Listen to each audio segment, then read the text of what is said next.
Ah, mes amis.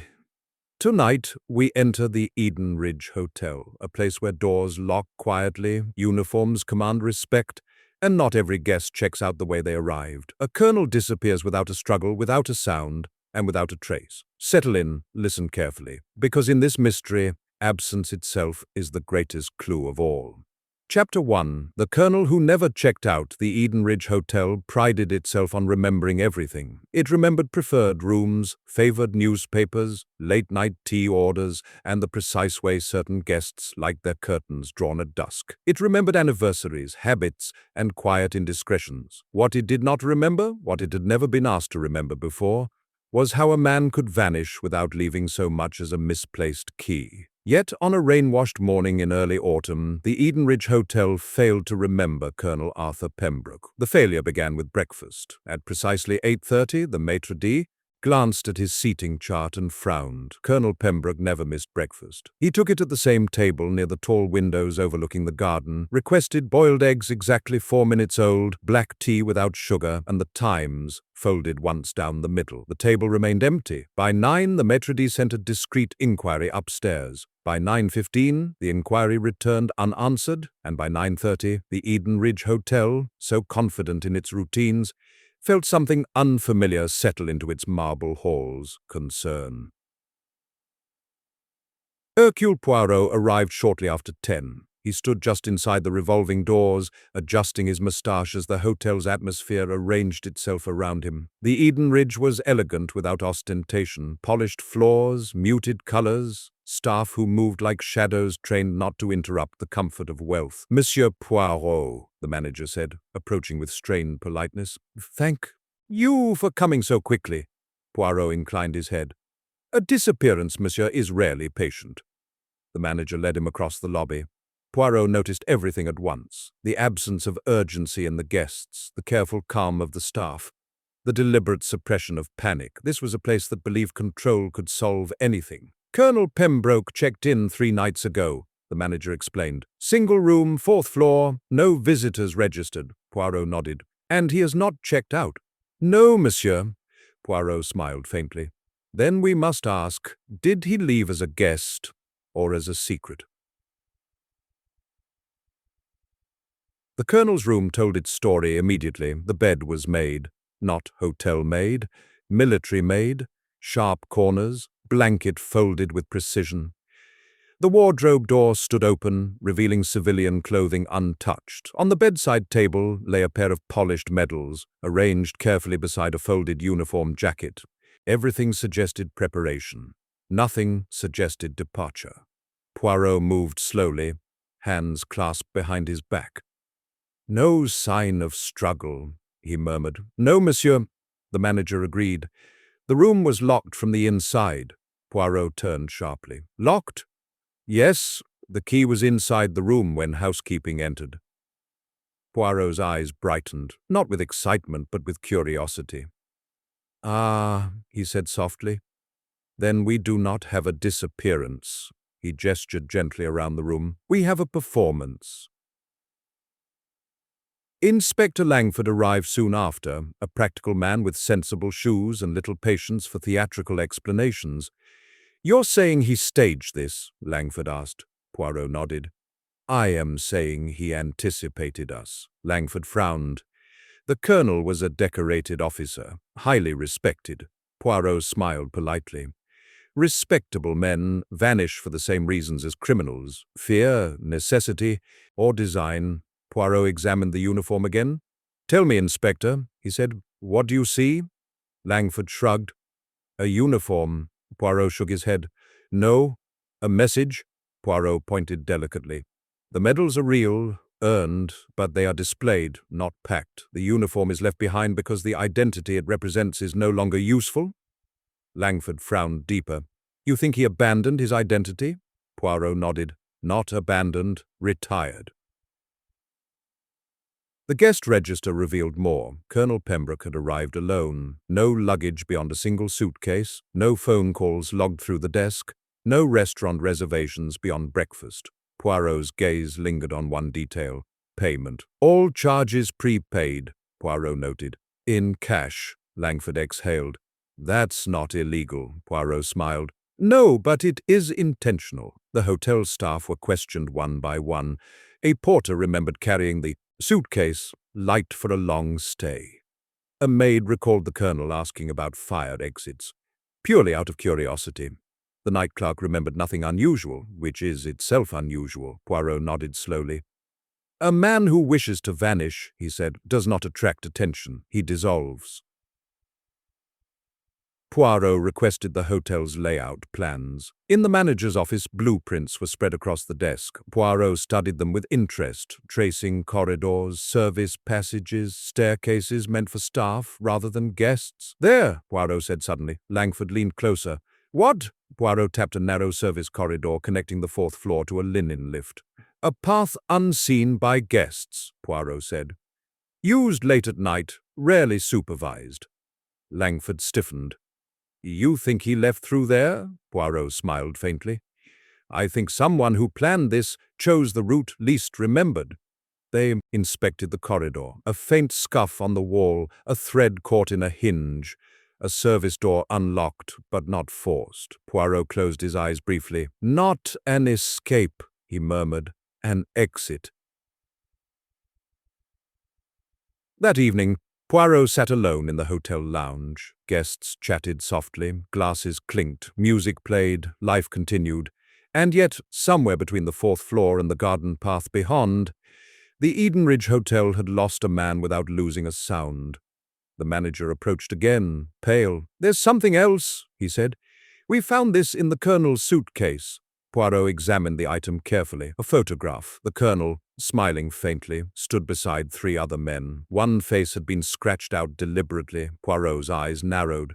A man does not erase someone from a photograph, Poirot said quietly, unless he is afraid of being remembered with them. Langford asked, Who is it? Poirot folded the photograph. That, he said softly, is what the colonel vanished to avoid. Poirot looked around the lounge. The guests, the staff, the exits. The Edenridge Hotel, he murmured, has not lost a guest. He rose slowly. It has become a witness.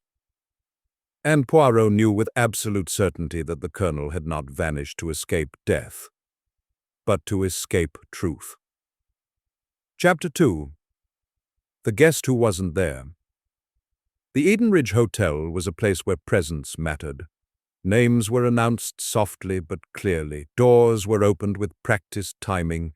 Guests were noticed without being watched, an art perfected over decades, which was precisely why the absence of Colonel Arthur Pembroke disturbed the building so deeply. He had not simply left, he had been removed from memory. Hercule Poirot sensed it immediately as he walked the fourth-floor corridor once more.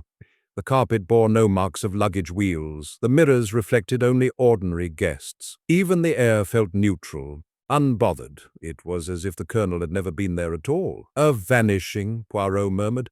That leaves no echo, is never accidental. Inspector Langford joined him, arms crossed, impatience poorly concealed. We've checked the exits, Langford said. Front doors, service stairs, fire escapes, nothing. Poirot smiled faintly. Then we must check the people. The guest list provided little comfort. There were businessmen, a retired actress, a pair of newlyweds who never left their room, a foreign academic who claimed insomnia and took long walks at night. Poirot studied the names slowly, not for who was listed, but for who wasn't. There is a gap, Poirot said suddenly. Langford frowned. A gap? Poirot pointed. Room 417, vacant, officially. Langford nodded. Yes, it's been empty all week. Poirot tilted his head. Officially empty rooms are often the most crowded. They inspected room 417. It was immaculate, unused, untouched. And yet, Poirot noticed the faintest scent of tobacco, different from the hotel's standard blend, not fresh, lingering. A guest who was not a guest, Poirot said softly. Poirot requested interviews with the night staff. The night porter spoke first. No unusual guests, he insisted. No disturbances. Poirot nodded politely. And no guests who asked questions? The porter hesitated. There was someone, a man who asked about exits. Poirot's eyes sharpened. Describe him. Middle-aged, quiet, not in uniform, didn't give a name. Poirot smiled faintly. Men who do not give names are often running from one. The maid on duty recalled something else. She cleaned the colonel's room early, she said. He requested it before dinner. Poirot frowned. Before dinner? Yes, monsieur, as if he didn't intend to return. Langford exhaled. Premeditated. Poirot nodded. Carefully. The lounge pianist remembered him. He listened, the pianist said, but he didn't relax. Poirot asked gently, did he meet anyone? The pianist paused. There was a man. They never spoke directly, but they watched each other. Poirot's eyes gleamed. Ah, the silent meeting. Langford scoffed. You're saying he met someone without meeting them. Poirot smiled. Inspector, the most dangerous agreements are made without words. Poirot returned to the photograph found in the suitcase. 3 men, 1 scratched out. He showed it to the staff discreetly. No recognition, until the receptionist inhaled sharply. I've seen him, she said. Poirot leaned forward. Where? Not as a guest, as a visitor. He came in late, never signed the register. Langford snapped. Why wasn't this reported? The receptionist's voice trembled. Because he had authorization? Poirot tilted his head. From whom? She swallowed. The colonel. Poirot closed his eyes briefly. A man who authorizes his own erasure, he said softly, is not fleeing danger. He is controlling it. The truth began to settle. Colonel Arthur Pembroke had not vanished alone. He had been replaced. Poirot studied the service corridor again. This time he noticed something new, a luggage tag lodged behind a radiator, not from Edenridge, from a smaller, less refined hotel across town. Poirot smiled faintly. A relay, he murmured. One identity handed off to another. Langford stared. You think he's alive? Poirot nodded. Very much so. And hiding, Poirot corrected him gently, waiting. That evening, Poirot stood at the hotel entrance watching guests come and go. Some arrived, some departed. One man passed him without slowing. Plain coat, no luggage, no hesitation. Poirot did not turn. He did not need to. He had seen the gate before. Military, controlled, measured. Poirot whispered, almost kindly, Bonsoir, Colonel, or whatever you call yourself now. The man did not look back, and that confirmed everything. The colonel had not disappeared. He had become invisible. Chapter 3. The man who left without leaving. At the Edenridge Hotel, the most important transactions happened quietly. A nod instead of a signature, a glance instead of a handshake. A door opened a fraction wider than necessary. The Edenridge had been built for comfort, yes, but it was also built for discretion. And discretion, Poirot knew, was the perfect soil for vanishings. Hercule Poirot stood at the lobby's edge that night, appearing to admire the decor while his mind arranged the day's details into a clean line of logic. Guests drifted in and out, luggage rolled over marble. The staff smiled professionally, trained to make attentiveness look like invisibility. The colonel had become one of them, present but unremarkable. Inspector Langford approached, irritation simmering beneath his polite voice. You just let him walk out, Langford said. Poirot did not look away from the entrance. I let him confirm himself, Langford frowned. Confirm what? That he's alive? Poirot nodded. That he is not abducted, not dead in a river, not lying unconscious in a hedge. He moves with purpose. Langford's tone hardened. Then why not stop him? Poirot finally turned, his eyes calm. Because when you stop a vanishing man too soon, you only learn that he did not want to be caught. When you allow him one more step, you learn where he thinks he is safe. Langford exhaled sharply. So what now? Poirot's moustache twitched. Now we follow the idea he left behind. They returned to Colonel Pembroke's room, quiet, locked, sterile as a stage scene. Poirot walked slowly around the bed again, reading the room the way a musician read silence between notes. He did not search for what was obvious, he searched for what was too perfect. The medals were aligned, the uniform folded with ceremonial care, the suitcase packed with civilian clothes, untouched. Poirot leaned close to the uniform jacket, inhaled faintly, and then straightened. "This has been worn," he said. Langford stared. "But it looks untouched," Poirot smiled. "A uniform can be pressed. A scent cannot." Poirot crossed to the wardrobe, where the civilian clothes hung too neatly. He touched the collar of a grey coat. Dust, undisturbed. "See, Inspector, he did not change into these," Langford frowned. "Then what did he wear?" Poirot glanced toward the window. "Something the hotel would not remember," Poirot murmured. "Something that belongs to the environment." Langford's eyes narrowed. "A staff uniform?" Poirot nodded. "Possibly, or a delivery coat or a maintenance jacket. Anything that changes how a person is perceived," Langford scoffed. "That's ridiculous." Poirot's voice remained gentle. "It is only ridiculous until you observe how humans see. People see uniforms before faces." Poirot requested the staff uniform inventory records. The manager protested. "Our uniforms are counted regularly." Poirot smiled politely. "Then it will be easy." In the manager's office, a ledger was produced. Poirot read it carefully. Everything accounted for. 2 accounted for. Poirot ran his finger down the list. 1 laundry tag was replaced, he noted. "Yesterday." The manager blinked. "Laundry tags get replaced." Poirot nodded. "Yes, when one has been removed." Langford leaned in. "You think he stole a uniform and returned it?" Poirot replied calmly. "I think he borrowed invisibility and paid it back." They moved to the service elevators. The corridor smelled of linen and soap and human effort, the invisible world that made the Edenridge appear effortless. Poirot spoke with the laundry supervisor, a brisk woman with tired eyes. "We've had no issues," she insisted. Poirot smiled. "Then you will not mind if I ask a small question?" He held up a sample tag. "Did you replace any tags yesterday because one was missing?" The woman hesitated. "Yes, monsieur." Langford's eyes sharpened. Poirot's voice remained calm. "Which uniform?" The woman swallowed. "A maintenance jacket, number 7. Poirot nodded. "And where was it found?" "In the linen chute, folded neatly." Poirot's eyes narrowed. "Folded neatly in a linen chute." Langford stared. "No staff would do that." Poirot smiled faintly. "Exactly."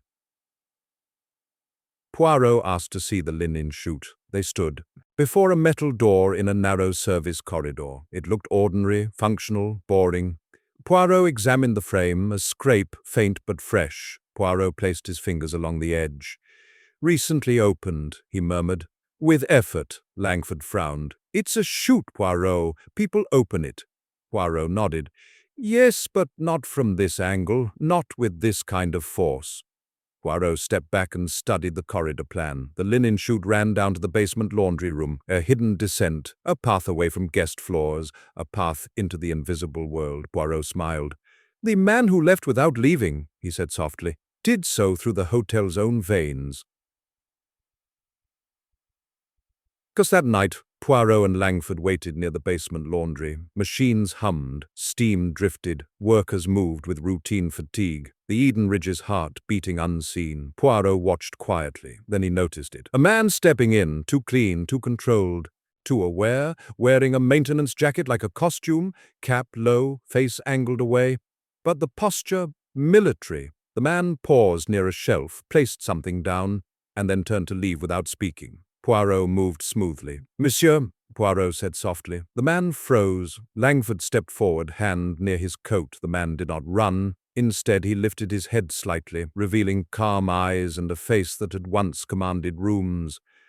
Colonel Arthur Pembroke.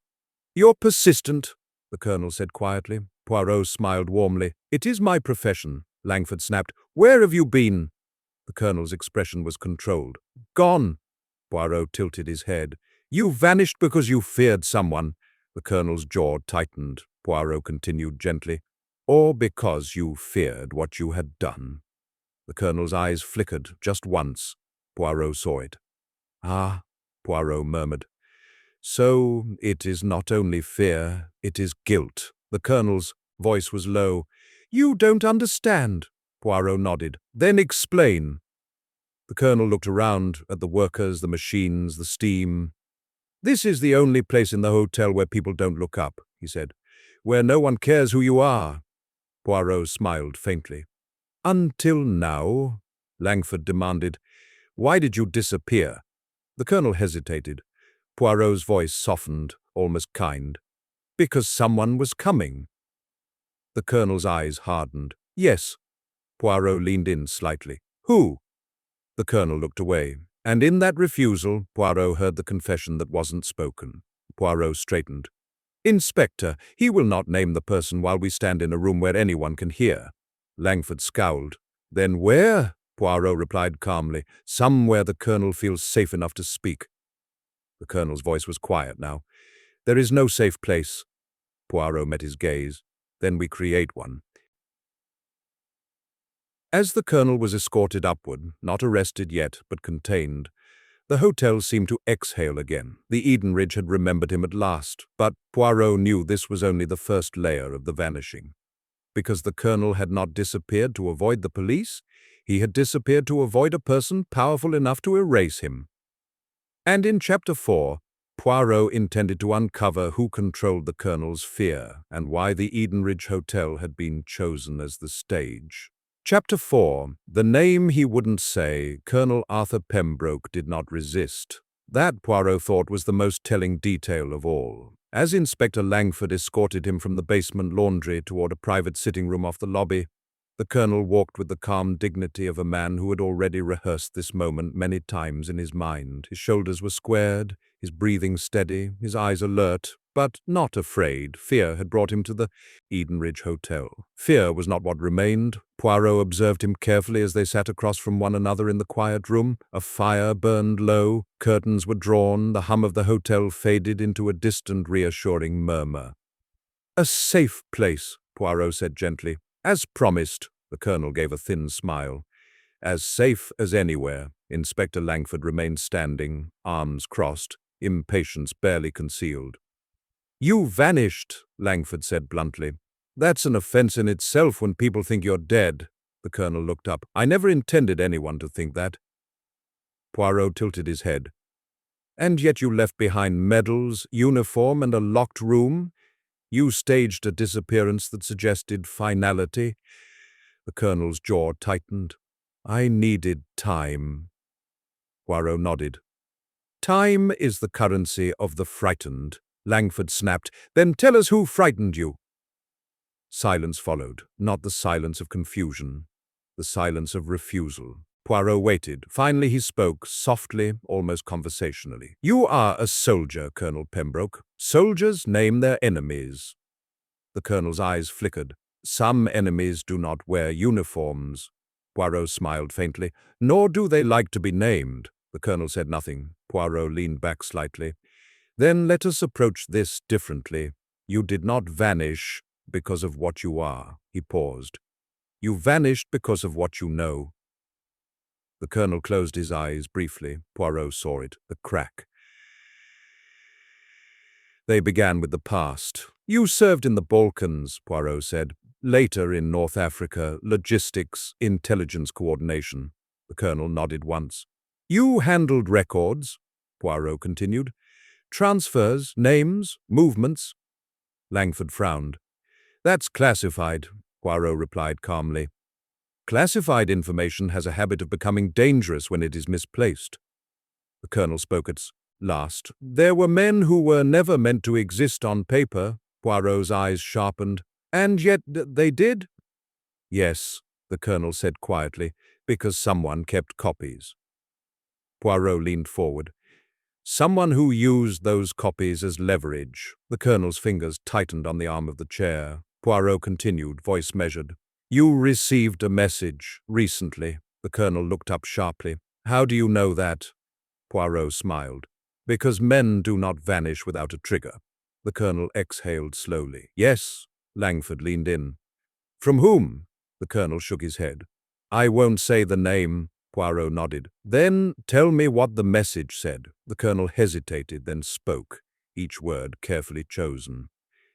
It said that certain records from my unit were about to surface, that my name would be attached to them. Poirot's gaze was steady. Records that would destroy you. The colonel corrected him quietly. Records that would destroy others, and use me as the example. Poirot nodded. A warning. Yes. Poirot's voice softened. And you believed it. The colonel looked away, because it had happened before. Poirot asked for paper and pencil. He drew a simple line. On one side he wrote, Truth, on the other, control. You were standing here, Poirot said, tapping the center. Balanced. The colonel watched. Poirot moved his fingers slowly toward control. They offered you silence in exchange for obedience. The colonel swallowed. They offered me survival. Poirot nodded. At the cost of your name. The colonel's voice broke slightly. You don't understand what they can do. Poirot met his gaze. Then help me understand. The colonel hesitated, then shook his head. No, Langford exploded. You think protecting them will save you? The colonel snapped back. No, it will delay them. Poirot raised a hand gently. Colonel, Poirot said, the fact that you vanished tells me something important. The colonel looked at him. You believe they are watching? The colonel nodded. Poirot continued. And you believe that if you spoke the name, they would know? Yes, Poirot smiled faintly. Then we are dealing with an enemy who does not require proximity. The colonel's eyes widened. Poirot leaned back. Influence, not muscle, Langford frowned. You're talking about politicians. Poirot shook his head. No, politicians are noisy. Poirot's voice lowered. I am speaking of brokers. And that evening, Poirot reviewed hotel records again. This time, not looking for the colonel. Looking for patterns of access. Who entered without registering? Who requested meeting rooms briefly? Who used the Edenridge as neutral ground? One name appeared repeatedly over months, always briefly, always. Under different aliases, Poirot circled it, not a name, an initial. E.R. Poirot smiled to himself. A man who leaves only initials, he murmured, believes he is untouchable. Poirot returned to the colonel. I will not ask you for the name, Poirot said gently. I will ask you for confirmation. The colonel looked wary. Poirot slid the paper across the table. Have you ever met someone who signs only with initials? The colonel stared at the paper. His silence lasted exactly 1 second too long. Poirot nodded. Thank you, Langford frowned. That's it? Poirot replied calmly. That is everything. The colonel's voice was quiet. You think you've won something? Poirot smiled sadly. No, I have merely found the door. That night, Poirot stood alone in the hotel lobby once more. The Edenridge continued to function flawlessly. Guests laughed. Glasses clinked.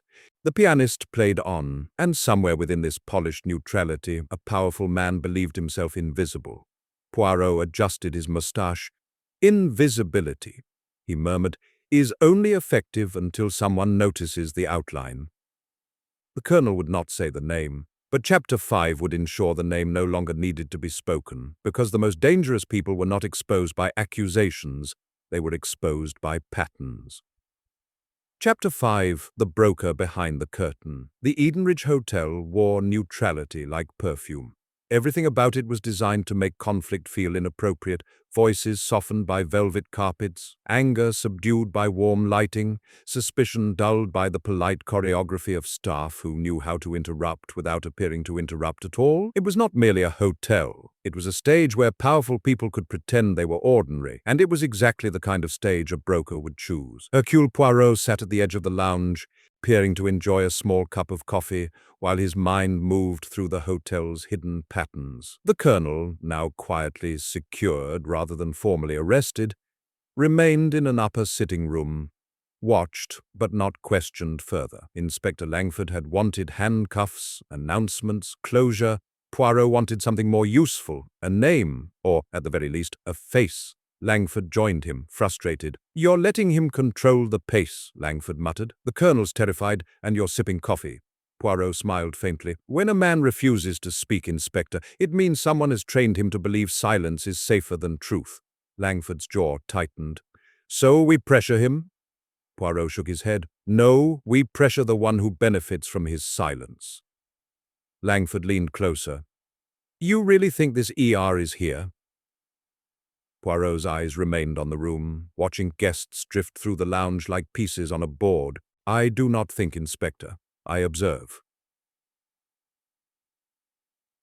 The hotel's internal logs were revealing. Once one stopped treating them like administrative details. Poirot spent the afternoon with the night clerk, the concierge, and the manager, examining guest movements rather than guest names. He studied which rooms were requested repeatedly, which meetings were scheduled and then cancelled, which visitors arrived without baggage and departed without ceremony. One pattern stood out. A particular private dining room, the Orchid Suite, was reserved several times over the past month under different names, always for 1 hour, always with identical requests. Tea served precisely at the 15-minute mark. No staff present after service, curtains drawn, music lowered in the corridor. Poirot smiled faintly. It is not the room that matters, he murmured. It is the ritual. Langford frowned. You think this is where he meets people? Poirot nodded. People who do not wish to be seen meeting. That evening, Poirot requested something unusual from the hotel manager. I wish to reserve the Orchid Suite, Poirot said politely. The manager blinked. For dinner, monsieur. Poirot smiled. For tea? Langford stared at him. You're baiting him, Poirot corrected gently. No, I am copying him. The Orchid Suite was elegant and private, positioned at the end of a corridor that could be monitored from both directions. A perfect place for invisible transactions. Poirot arranged the room carefully, not for comfort but for observation. He placed 2 cups on the table, not one. He asked for tea at the 15-minute mark, exactly as the record suggested. He ensured the curtains were drawn and the corridor lights dimmed slightly. Then he waited. Langford watched from a distance, hidden behind a decorative column in the corridor. At precisely the 12-minute mark, a man appeared. Not tall, not striking, not memorable. A man designed to dissolve into the background. He wore a perfectly ordinary dark coat and carried no luggage. His hair was neat, his steps were quiet, his expression was neither friendly nor hostile, only controlled. Poirot's eyes narrowed. This was not the kind of man people remembered. This was the kind of man who made sure others were forgotten. The man paused outside the Orchid Suite door, as though confirming the hallway's emptiness. Then he knocked once, softly, precisely. Poirot opened the door. For a brief moment, the man's eyes met Poirot's, and something flickered. Recognition? No. Calculation. Monsieur, the man said smoothly, I believe you are in the wrong room. Poirot smiled warmly. Ah, but no, monsieur. I believe you are in the right one.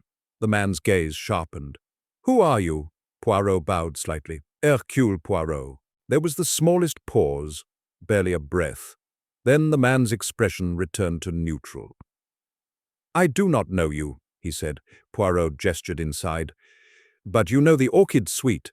The man's eyes remained calm. Hotels have many rooms. Poirot nodded. Yes, and yet this one is chosen repeatedly by those who wish to trade silence. The man stepped back slightly. I think you are mistaken. Poirot smiled. Perhaps, but mistakes do not arrive precisely at the 12-minute mark. The man's jaw tightened almost imperceptibly. Poirot continued gently. You are not Colonel Pembroke's enemy. You are his handler. The man's eyes cooled. You should be careful with your words. Poirot's smile did not change. Words are dangerous only when they are true.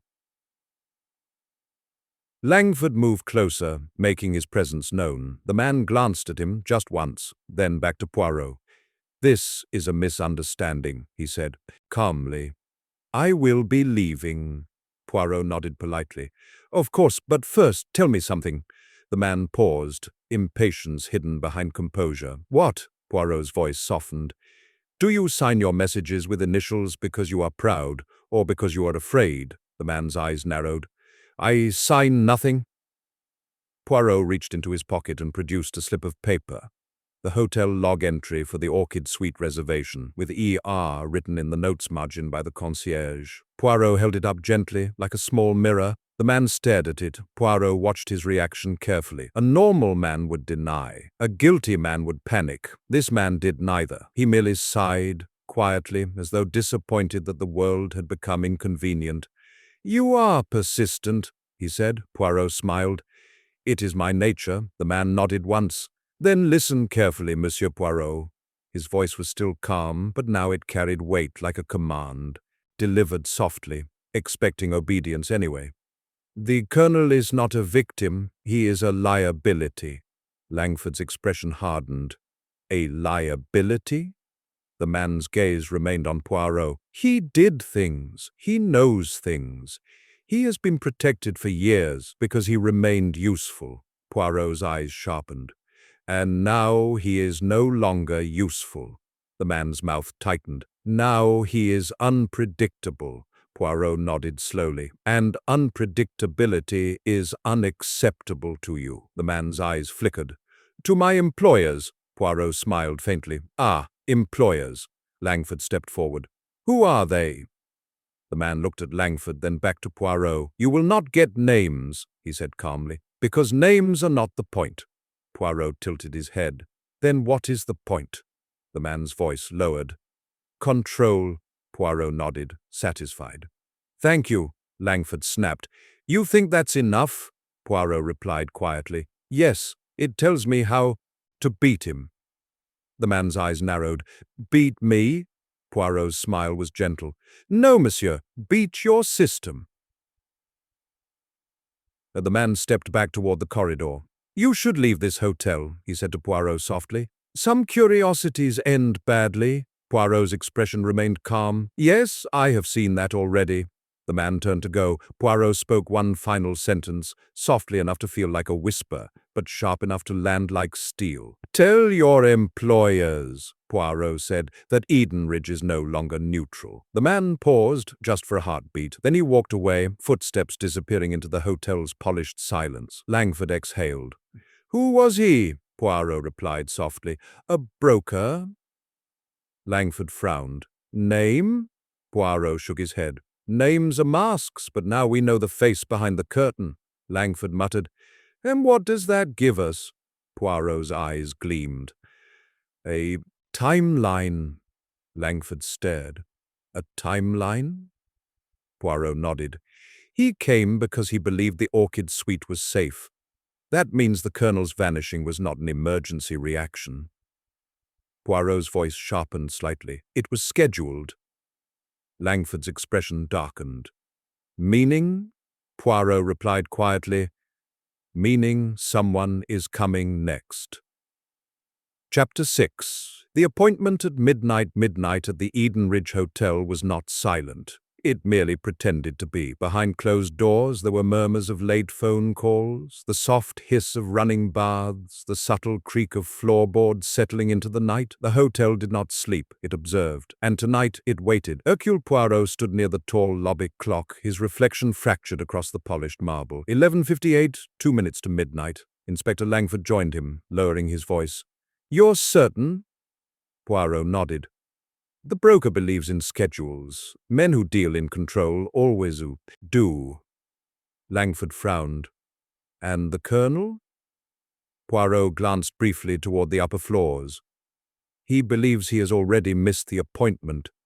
That is why he is afraid." Langford exhaled. "So, someone's coming." Poirot corrected him gently. "Someone is expected." Earlier that evening, Poirot had visited Colonel Pembroke again. The colonel sat rigidly in the small sitting room, hands folded, eyes fixed on nothing. He looked less like a fugitive now, and more like a man awaiting judgment. "They'll come," the colonel said quietly without looking up. "They always do." Poirot sat opposite him. "At midnight?" The colonel's jaw tightened. "Yes," Poirot nodded. "Then, tonight we will not hide." The colonel looked at him sharply. "You don't understand. This isn't about arrest. This is about erasure." Poirot's voice was calm, "which is precisely why we must let them believe the appointment is still valid." The colonel shook his head. "If I'm seen with you—" Poirot raised a hand. "You will not be seen. You will be remembered." The colonel swallowed hard. That's worse, Poirot smiled faintly. Only for those who rely on forgetting. At 11:59, the Edenridge's revolving doors turned. A man entered alone. He wore a tailored coat and carried nothing, not even gloves. His walk was unhurried, his expression neutral. He did not look around because he already knew the space. Langford stiffened. That's not the broker, Poirot observed quietly. No, this one is not the messenger. The man crossed the lobby and paused near the reception desk. I'm here for a guest, he said politely. Colonel Arthur Pembroke. The receptionist hesitated, then glanced toward Poirot. Poirot stepped forward. Ah, Poirot said warmly. You are punctual. The man's eyes flicked to Poirot, assessing. And you are? Poirot bowed slightly. A complication. The man smiled thinly. Then you are not part of the arrangement. Poirot nodded. No, I am the correction. They moved to the orchid suite again. The ritual was intact, curtains drawn, tea served at 15 minutes past, lights softened. The man sat without invitation. I represent certain interests, he said calmly. The colonel was meant to be elsewhere by now. Poirot folded his hands. He decided not to attend. The man's gaze hardened. That is not acceptable. Poirot tilted his head. Why midnight? The man hesitated a fraction too long. Poirot smiled. Because after midnight, yesterday becomes irrelevant. The man's eyes narrowed. Poirot continued gently. Your system relies on timing, on clean transitions, on making sure no one overlaps with their own past. The man leaned forward. You think you're clever. Poirot smiled. I think you are predictable. The man placed a slim envelope on the table. Inside, he said, is an alternative. The colonel leaves tonight, quietly, permanently. Langford stepped forward. You're threatening him. The man did not look at Langford. No, I am protecting an arrangement. Poirot glanced at the envelope but did not touch it. You erase people, Poirot said softly. Not with violence, with compliance. The man replied coolly. Violence attracts attention. Poirot nodded. And attention is dangerous to systems like yours? The man's voice sharpened. This conversation is finished. Poirot smiled gently. No, monsieur. It has only reached its purpose. Poirot rose and walked to the window, drawing the curtain back just enough to reveal the lobby clock, now reading 12:15. You are late, Poirot said calmly. The man frowned. Late. For what? Poirot turned back. For control. Langford stepped aside, revealing two uniformed officers waiting quietly outside the door. The man stiffened. Poirot continued. You see, monsieur, systems like yours rely on one thing above all else. The man's jaw tightened. And what is that? Poirot replied softly. Belief that everyone will behave as expected. The man stood abruptly. This is a mistake. Poirot nodded. Yes, yours. The man was escorted away, not arrested but identified, recorded, documented. His name would not make headlines, but it would make files, and files, Poirot knew, were poison to brokers. Langford exhaled once the door closed. You let him walk into it. Poirot smiled faintly. He walked into his own ritual. Langford frowned. And the colonel. Poirot glanced toward the corridor. The appointment has been kept. Langford looked confused. Then what happens now? Poirot's expression grew serious. Now the system must decide whether it can survive daylight. Later, Poirot visited Colonel Pembroke once more. It's over, the colonel said quietly, sensing it. Poirot shook his head. No, but it has changed shape. The colonel asked, Will they come again? Poirot considered this carefully. Not here, not at midnight, not in silence. The colonel closed his eyes. Then I can testify. Poirot smiled gently. That is why the appointment mattered. Outside, dawn crept toward the Edenridge Hotel. The building looked the same, but somewhere in its corridors, Midnight had failed, and when a system built on secrecy misses its most important appointment, it begins to collapse. Not loudly, not dramatically, but inevitably. Chapter 7. The Colonel breaks his silence. Silence, when it finally breaks, does not shatter. It cracks. Colonel Arthur Pembroke sat opposite Hercule Poirot in a modest sitting room on the third floor of the Edenridge Hotel. Morning light filtered through lace curtains, softening the sharp lines of his face. He looked older now, not because of time, but because fear had loosened its grip just enough to allow exhaustion through. Inspector Langford stood near the window, arms folded, watching the street below. "They won't come again," the Colonel said quietly. Poirot tilted his head. "Because they failed?" The Colonel nodded. "And because failure is contagious." Poirot smiled faintly. "You see, you already understand the psychology," the Colonel exhaled slowly. Midnight was their moment, their ritual. They believed if it passed without resistance, everything would reset. Langford turned sharply. "Reset?" The Colonel nodded. "Files disappear, witnesses forget, careers end quietly, and people like me become irrelevant?" Poirot's voice was calm. "You were meant to become invisible." "Yes," the Colonel said. "Compliant, silent, gone." Poirot leaned forward. "But instead, you are still here." The Colonel looked up, eyes steady for the first time. "Because silence stopped protecting me."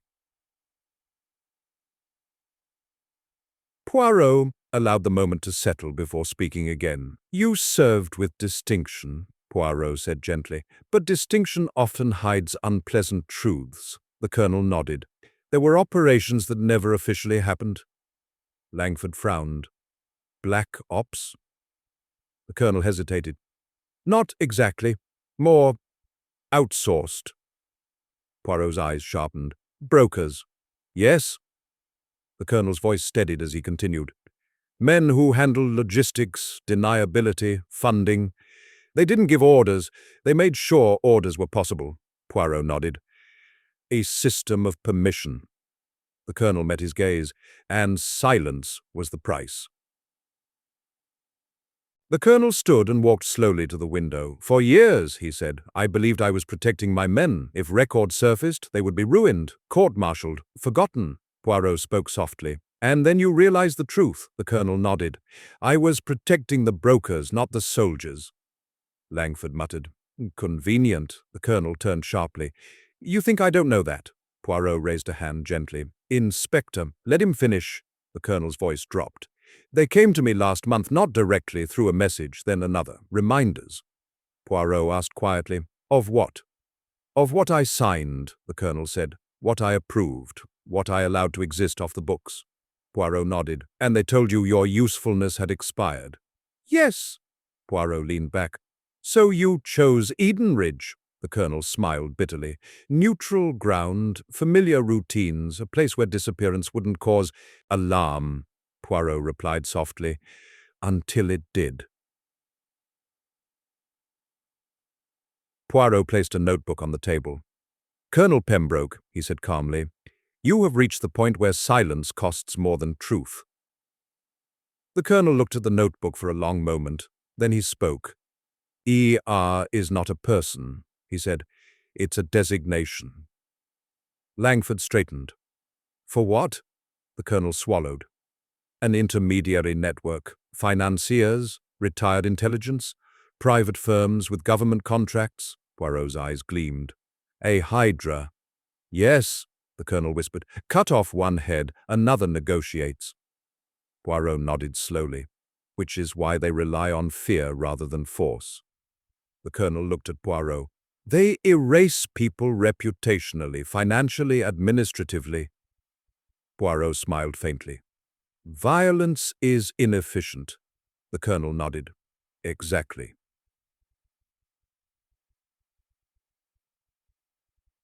Poirot closed the notebook. Gently. "You will testify," he said. The Colonel hesitated. "Against them?" Poirot nodded. "Against the pattern." Langford frowned. "That won't bring indictments," Poirot replied calmly. "It will bring daylight." The Colonel looked exhausted but relieved. "I'm tired of hiding," he said quietly. "If I vanish again, let it be honestly." Poirot smiled warmly. That is the bravest kind of appearance. But that afternoon, arrangements were made, not loudly, not dramatically, statements recorded, documents secured, names not published but logged. The Edenridge Hotel observed quietly as its role shifted, from accomplice to witness. Poirot stood once more in the lobby as guests passed, unaware that the hotel had narrowly escaped becoming a footnote in a far darker story. Langford approached. "You think this is enough?" Poirot adjusted his moustache. "Enough to change the balance," Langford sighed. "And the brokers," Poirot replied softly, "they will retreat, for now." Langford frowned. "For now," Poirot nodded. "Men who profit from silence never disappear, they wait." That evening, Poirot visited the Orchid Suite one last time. The room was empty. 2 cups sat untouched on the table, remnants of rituals that no longer held power. Poirot smiled to himself. "A system," he murmured, "can survive many things." He turned toward the door. "But it cannot survive being understood." Chapter 8. The Files That Were Never Meant to Exist. Files have a peculiar arrogance. They believe that because they are quiet, because they sit obediently inside cabinets and drawers, they will never be challenged. They are written to last, to outlive people, to outweight consciences. And for years, the files connected to Colonel Arthur Pembroke had done exactly that until they were asked to speak. Hercule Poirot understood files intimately. To him, they were not papers, but habits, patterns of thinking preserved in ink. And now, in a small temporary office arranged within the Edenridge Hotel, those habits lay exposed. The colonel sat across from him, sleeves rolled up, eyes fixed on a slim stack of folders that Inspector Langford had just placed on the table. "They were never meant to exist like this," the colonel said quietly. Poirot nodded. "That is always how the most dangerous things begin."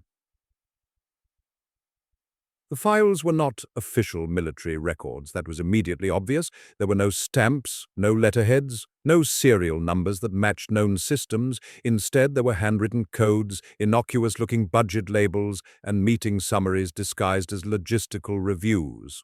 Poirot flipped one page carefully. "This," he said, tapping the margin, "is not a report. It is a translation." Langford frowned. "Translation of what?" Poirot replied calmly. "Of truth. Into acceptability." The colonel swallowed. "They taught us how to write like this." Poirot looked up. "Who?" The colonel hesitated, then answered. "The brokers, their consultants, men who understood how records were read and how they were ignored." Poirot smiled faintly. "Yes, files that do not attract curiosity live the longest." One document described a temporary relocation of assets. Poirot read it aloud slowly. "Personnel adjustment, no operational impact." Poirot looked at the colonel. "How many men disappeared under this phrase?" The colonel's jaw tightened. "3." Poirot nodded. "And the phrase remained." Another document referred to external facilitators. Langford scoffed. "Mercenaries?" The colonel shook his head. "Worse, administrators." Poirot's eyes gleamed. "Men who do not kill, no, but make killing possible." The colonel looked up sharply. "Exactly." Cons. As the hours passed, a picture formed, not of crimes committed in chaos, but of crimes managed. Every questionable action was insulated by layers of deniability.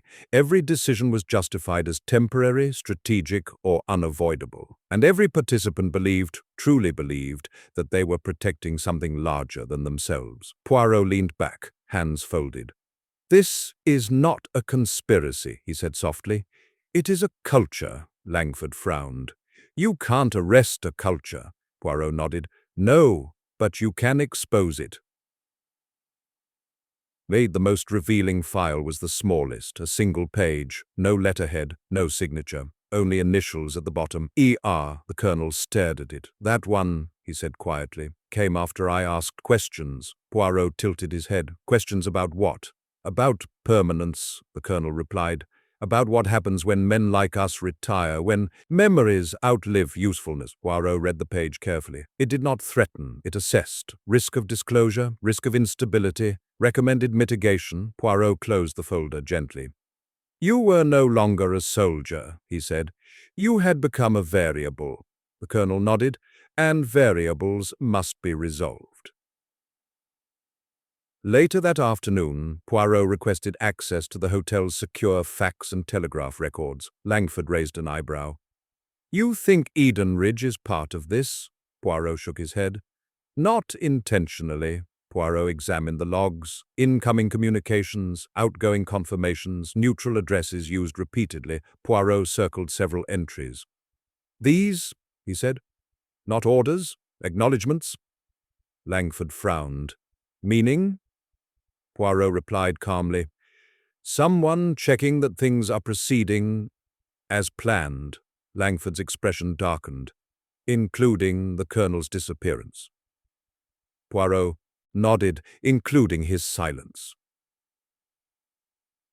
The colonel watched as Poirot assembled the pieces into a single timeline. Once the files were activated, Poirot explained, your fate was no longer personal, it was administrative.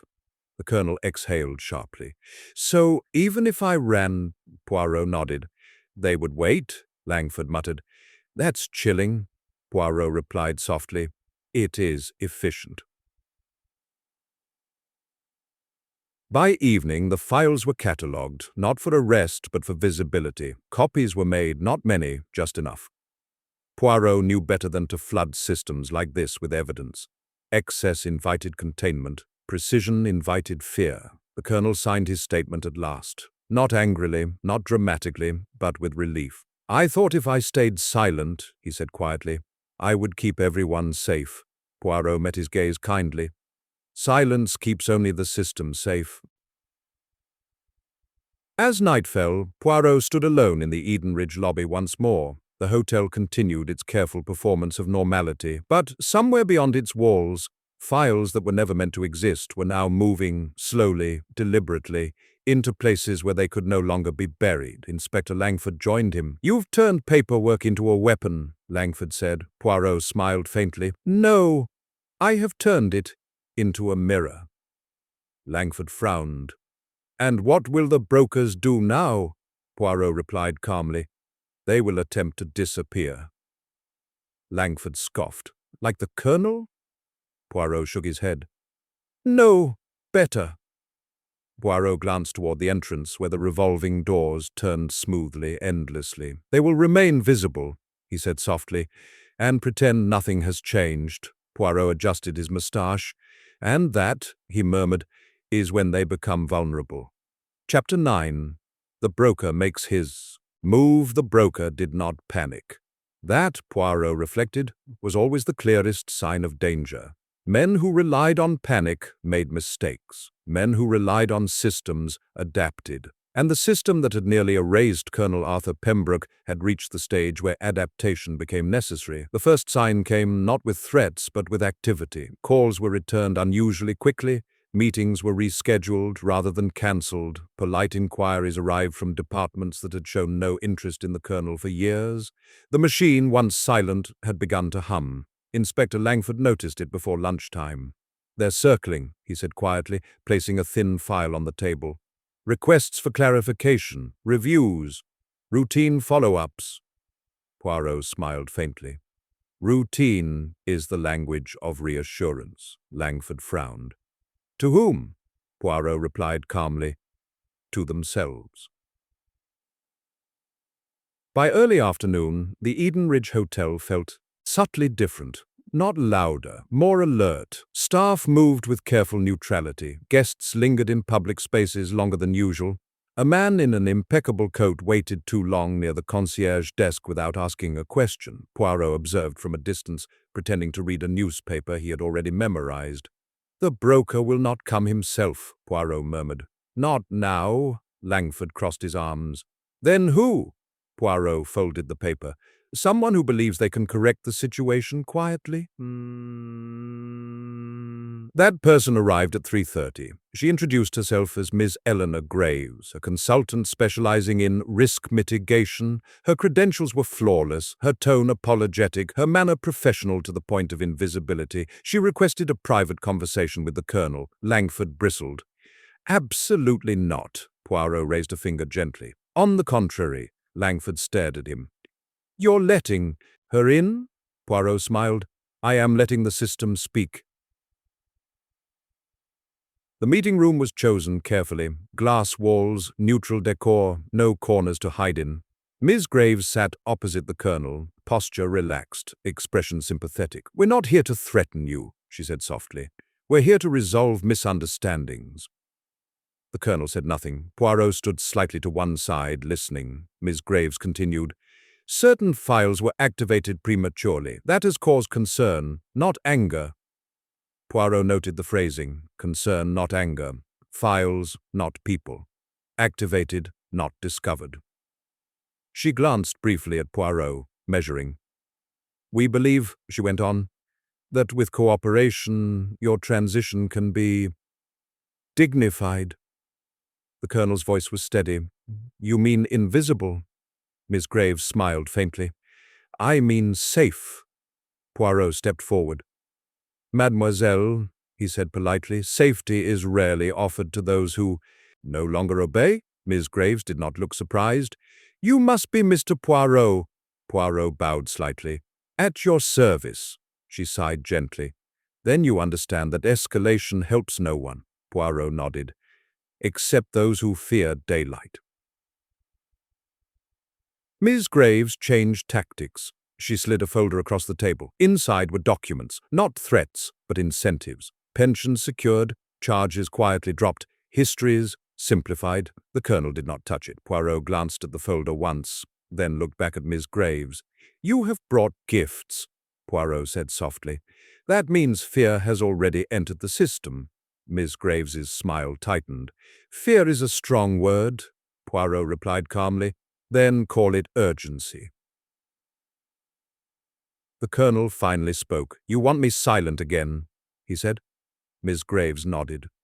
"We want you comfortable." The colonel shook his head slowly. "Comfort is how this began." Poirot watched her reaction, a fractional tightening around the eyes, annoyance, not at the colonel, at delay. Poirot stepped closer. "You are late, mademoiselle." She frowned. "Late?" Poirot nodded. "The broker should have come first." Her composure slipped just enough. Poirot continued gently. "You were sent because the original plan failed. Midnight passed."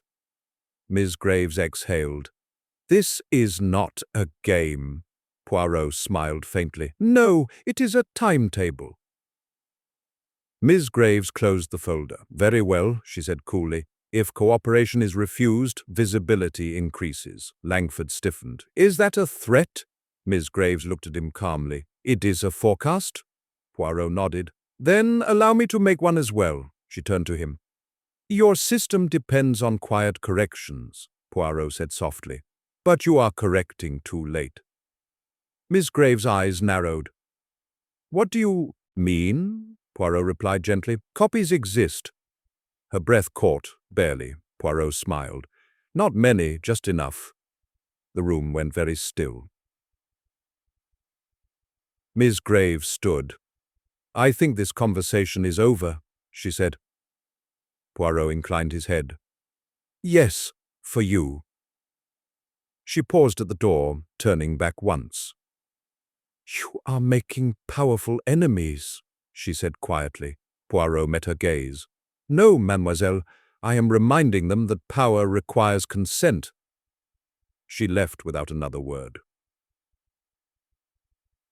Langford exhaled sharply once the door closed. "That was close," Poirot nodded. "Yes, which means it worked," Langford frowned. "Worked how?" Poirot replied calmly. "The broker has moved openly. That means secrecy is no longer sufficient." That evening, the Edenridge Hotel received an unusual number of cancellations, reservations withdrawn, private rooms unbooked, regular visitors suddenly elsewhere. Poirot observed the pattern with satisfaction. "A retreat," he murmured. Langford frowned. "Or a regrouping?" Poirot nodded. "Both." Late that night, the colonel approached Poirot in the lobby. "They're not finished," he said quietly. Poirot smiled faintly. "No, they are deciding how much exposure they can tolerate." The colonel looked uneasy. And if they decide the answer is none, Poirot replied gently, then they will do something unwise. The colonel asked. Like what? Poirot looked toward the revolving doors, watching them turn endlessly. Like acting, he said softly, instead of managing. Upstairs, a phone rang in a room that was no longer occupied. In a city office far away, a file was opened that had been sealed for years, and somewhere within the broker's network, a decision was made, not to negotiate, not to retreat, but to intervene. Poirot felt it the way one felt a change in weather. The broker had made his move, and in the final chapter, Poirot would force him to confront the one thing his system could not control, a truth spoken publicly. Chapter 10, The Truth That Couldn't Be Managed. Systems could survive many things. They could survive scandal if it was delayed. They could survive outrage if it was diluted. They could even survive exposure, provided that exposure was controlled, compartmentalized, and buried beneath procedure. What systems could not survive was truth spoken without permission. The Edenridge Hotel woke to an unusual morning. Newspapers lay folded in the lobby, unread but present. Guests lingered longer over breakfast. Phones rang more frequently at the reception desk, not with complaints but with questions. The air carried a faint electricity, as though the building itself sensed that something had shifted beyond its polished walls. Hercule Poirot noticed it immediately. Today, he murmured to Inspector Langford, the system will attempt its final defense. Langford frowned. Which is? Poirot smiled faintly. Normalization. The broker's network had moved quickly overnight. Statements were prepared, press inquiries redirected. A narrative assembled with elegant efficiency. By mid-morning, a senior official from the ministry requested a courtesy briefing at the hotel. Off the record, informal, discreet, Langford bristled. They're trying to contain this, Poirot nodded.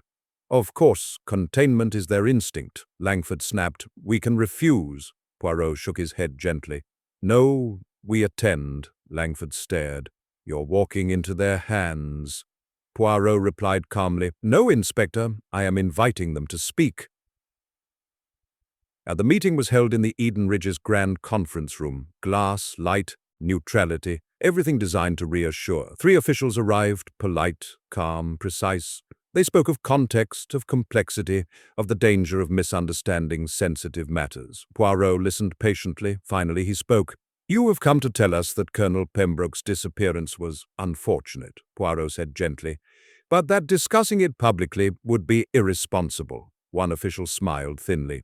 We believe discretion serves the greater good, Poirot nodded. Discretion has served someone very well. The room went quiet. Poirot continued softly. You believe this can be managed? An official replied, We believe it must be. Poirot smiled sadly. That belief is the problem.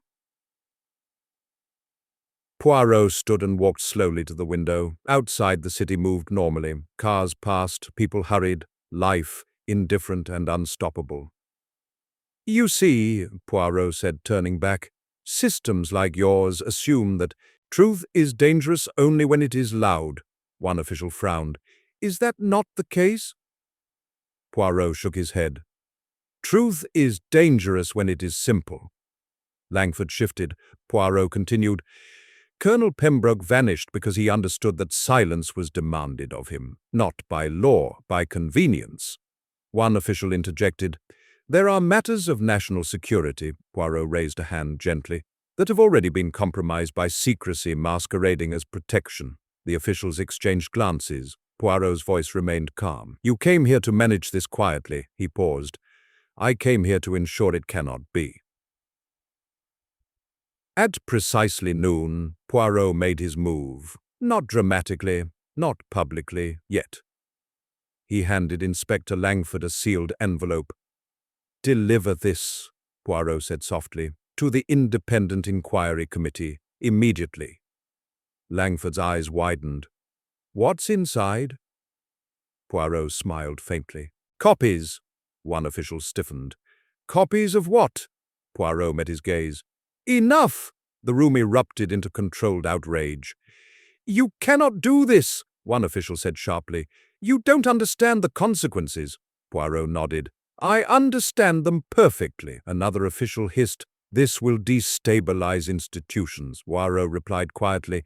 Institutions that rely on erasure deserve instability. The colonel entered the room then, not escorted, not hidden. He walked in as himself, Colonel Arthur Pembroke, alive, present, unafraid. Silence fell like a held breath. The colonel spoke calmly. I am prepared to testify, one official whispered. This is madness. Poirot smiled. No, monsieur, this is visibility. The colonel continued. I vanished because I was told that my existence had become inconvenient. Poirot watched the officials carefully. Fear, not of exposure, but of precedent. The colonel finished. I will no longer participate in my own erasure. By late afternoon, the Edenridge Hotel was no longer neutral ground. Journalists gathered outside, not in crowds, but in clusters. Questions circulated, statements were requested. The system attempted one last maneuver, delay. Poirot anticipated it. He stepped outside briefly, spoke to no one, and returned. Langford asked quietly, What did you do? Poirot replied calmly, I ensured the truth is now publicly expected. Langford blinked. Expected? Poirot nodded. Once truth is expected, silence becomes suspicious.